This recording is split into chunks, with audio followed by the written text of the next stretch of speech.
Hello, I'm going to read this story called Arthur's Pet Business. You've been looking at puppies for months, said DW.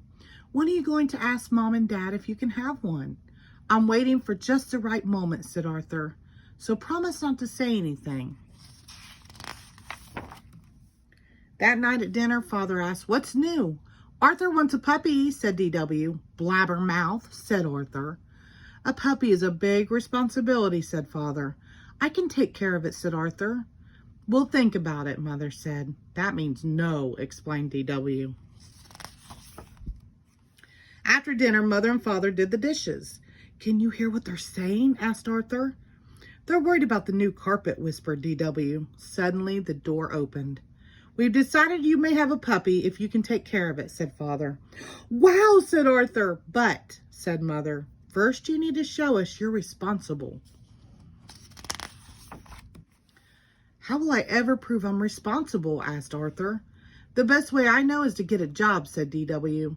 "Then you could pay back the $7 you owe me." Ka-ching went her cash register. Arthur wondered what kind of job he could do.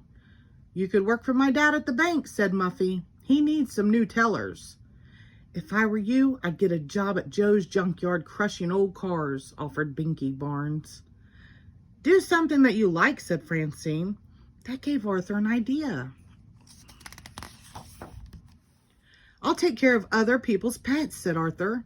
"Then Mom and Dad will know I can take care of my own." Arthur and Francine put up signs to advertise his new business.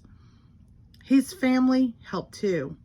Arthur waited and waited. Then just before bedtime, the phone rang. "Hello," he said. "Arthur's Pet Business. How may I help you?" "Yes, no, when, where?" "Great," said Arthur. "Hooray, I'm going to watch Mrs. Wood's dog while she's on vacation, and I'll earn $10. "Oh, no," said DW.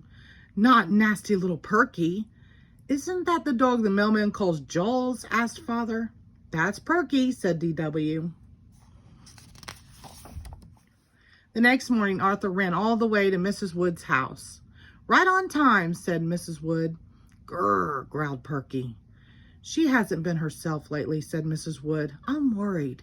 "I'll take good care of her," said Arthur.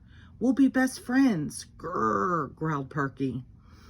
"Here's her schedule and a list of things she doesn't like," said Mrs. Wood. "I'll see you next Sunday." Arthur did his best to make Perky feel at home. Every day he brushed her, he tried to fix her favorite foods. They took lots of long walks day and night. Perky made sure they had the whole sidewalk to themselves. "You look exhausted," said Mother. "Maybe taking care of a dog is too much work." "Any dog I get will be easier than Perky," said Arthur. Word of Arthur's pet business got around. On Monday, the Macmillans asked Arthur to watch their canary, Sunny. On Tuesday, Pernilla gave Arthur her ant farm. On Wednesday, the Brain asked Arthur to take care of his frogs while he went on vacation.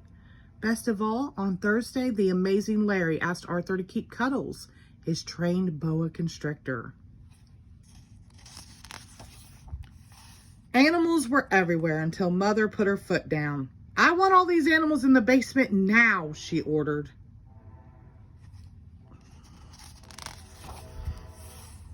By bedtime, all the pets were downstairs, all except Perky. Perky slept in Arthur's room. On Saturday, Buster asked Arthur to go to the movies. "I can't," said Arthur. "When I finish cleaning these cages, it will be feeding time. And anyway, it's Perky's last night with me, and she seems sick. I don't want to leave her." "Well, I bet you're happy today," said DW the next morning. "You get rid of Perky and collect $10. "I can't believe it," said Arthur, "but I'm going to miss Perky." "Arthur, Mrs. Wood just called to say she's on her way over," said Mother. "Now wait here, Perky," ordered Arthur. "I'll go and get your leash." When Arthur went back into the kitchen, Perky was gone. "Here, Perky, Perky," called Arthur, but Perky didn't come. "She's not in the basement," called Father. "She's not in the backyard," said DW. "She's lost," said Arthur. "Oh no," said DW. "You're in big trouble."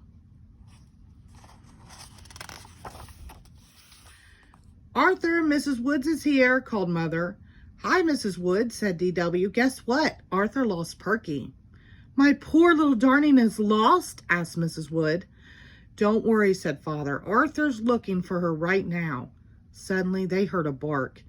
Everybody come quick, called Arthur. Look, said Arthur, Perky's had puppies. No wonder she's been acting so strange, said Mrs. Wood.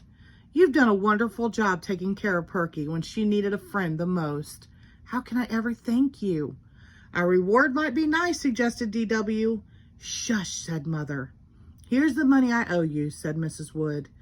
And how would you like to keep one of Perky's puppies as a special thank you? I'd love to, said Arthur, if I'm allowed. Of course, said Mother. You've earned it.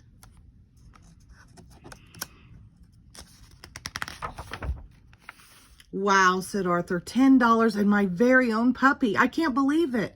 Neither can I, said D.W. Now you can finally pay back my $7. Ka-ching, went her cash register. The end. Thank you.